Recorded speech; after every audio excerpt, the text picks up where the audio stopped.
Baiklah, ketemu lagi bersama saya, Matthew, kelas 83, nomor absen 8. Dan di video kali ini, saya ingin menunjukkan beberapa aplikasi yang saya sarankan untuk konferensi online atau meeting dari rumah.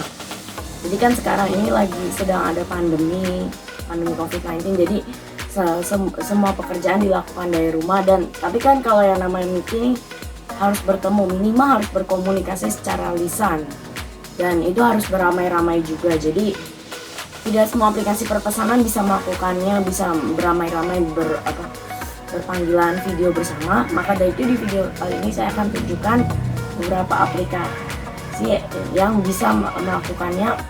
Yakni ada 5 aplikasi yang saya sarankan di video ini.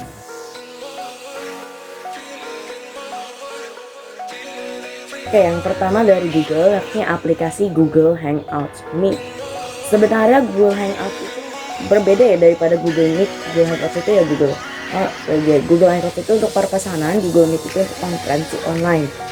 Tapi keduanya saling berhubungan. Biasanya aplikasi Google Hangouts itu aplikasi yang sudah ada built-in dalam semua ponsel Android dan juga bisa di-download di platform lain seperti iOS. Cara pakainya mudah, asal kita punya Google account dan kita sudah menambahkan orang atau membuat tim di Google Hangouts, kita bisa langsung melakukan panggilan lewat Google Meet. Dia terhubung ya, jadi kita tambahkan kontak di Google Hangout, secara otomatis muncul juga di Google Meet. Google Meet ini sangat saya sarankan karena sangat praktis dan juga bisa digunakan di PC ataupun Mac dengan menggunakan meet.google.com atau menginstal Chrome extension. Mendukung 100 orang dalam satu kali panggilan video. Yang kedua saya sarankan adalah Microsoft Teams. Cukup mudah juga, cukup menggunakan Microsoft account. Dan kalau sebelumnya kita sudah memiliki Office 365, Teams ini akan juga terintegrasi dengan Office 365. Jadi Teams ini terintegrasi dengan layanan Microsoft lain seperti Office, karena Teams merupakan salah satu bagian dari Office. Selain itu, Teams juga mendukung sampai 250 orang dalam satu kali panggilan video. Dan ada beberapa versi, dan karena Office 365 ada beberapa versi, Teams pun diberikan beberapa versi. Misalnya Office 365 for Education itu Teamsnya memiliki fitur-fitur untuk edukasi seperti kelas, tugas kelas, nilai. Jadi fungsinya mirip Google Classroom. Jadi lebih simple dan juga terintegrasi dengan berbagai perangkat kita karena dia mendukung banyak perangkat. Ketiga saya sarankan adalah Skype.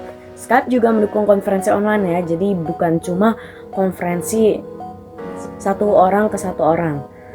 Skype mendukung 25 peserta, sedikit ya, 25 peserta dalam satu kali panggilan video. Tapi Skype juga bukan tanpa kelebihan, yakni Skype punya kelebihan. Selain dia juga terintegrasi dengan Microsoft account karena dia sekarang juga sudah jadi milik Microsoft. Skype mendukung banyak platforms, bukan cuma platform mobile seperti Android, iOS, macOS, Windows, tapi juga mendukung platform lain seperti konsol, Xbox, dan Amazon. Itu keren sih, itu keren sekali. Jadi dia mendukung konsol juga, jadi kita bisa melakukan panggilan video dari manapun. Baiklah, yang keempat adalah Zoom Cloud Meeting. Zoom Cloud Meeting ini juga yang sekarang populer sekali digunakan karena memang dia simple dan dia mudah digunakan. Selain itu menurut saya Zoom Cloud Meeting itu juga cukup banyak mendukung pesertanya. Misalnya dalam satu panggilan video bisa sampai 100 orang.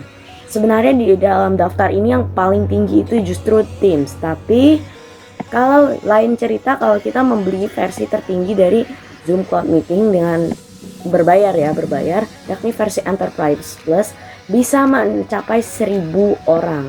Versi gratisnya dibatasi ya, jadi hanya bisa melakukan panggilan video sampai 40 menit. Jadi kelebihannya dia ada di jumlah partisipan kalau dia berbayar. Kalau gratis jumlah dia tidak memiliki kelebihan dalam jumlah partisipan. Yang terakhir adalah Cisco Webex. Cisco Webex ini juga cukup sering digunakan karena saat ini sedang pandemi COVID-19.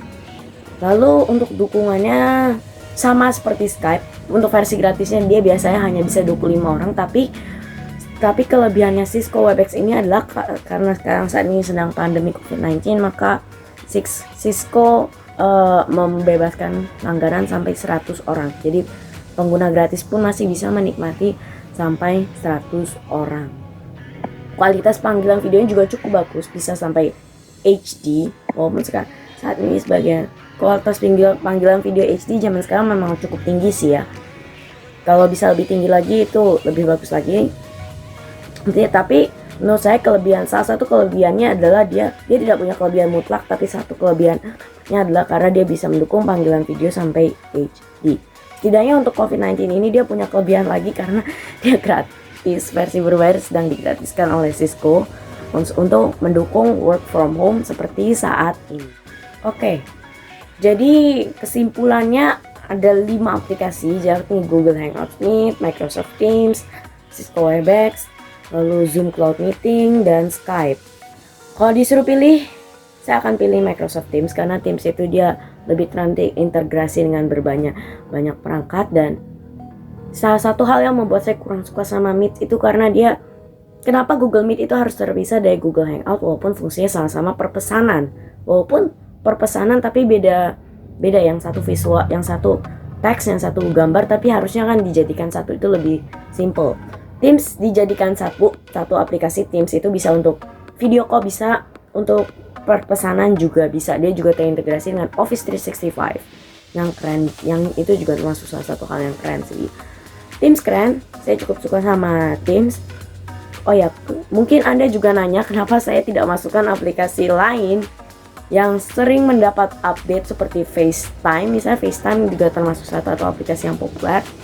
Jawabannya adalah karena dia tidak cross platform. Jadi FaceTime sebenarnya ingin saya masukkan, tapi FaceTime itu tidak cross platform. Dia hanya bisa digunakan di perangkat Apple seperti Mac dan iOS, iPadOS juga bisa. Dia cuma bisa dipakai di perangkat Apple. Jadi itu sih, dia cuma bisa dipakai perangkat Apple. Jadi tidak mungkin untuk menggunakan.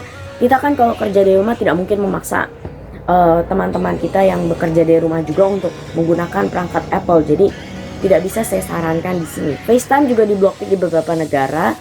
Indonesia tidak, tapi di beberapa negara diblokir. Jadi kalau kita tidak bisa melakukan meeting online, kalau ya harus meeting online dengan orang lain yang terjebak di luar negeri karena lockdown atau tidak bisa pulang ke Indonesia, jelas FaceTime tidak bisa membantu.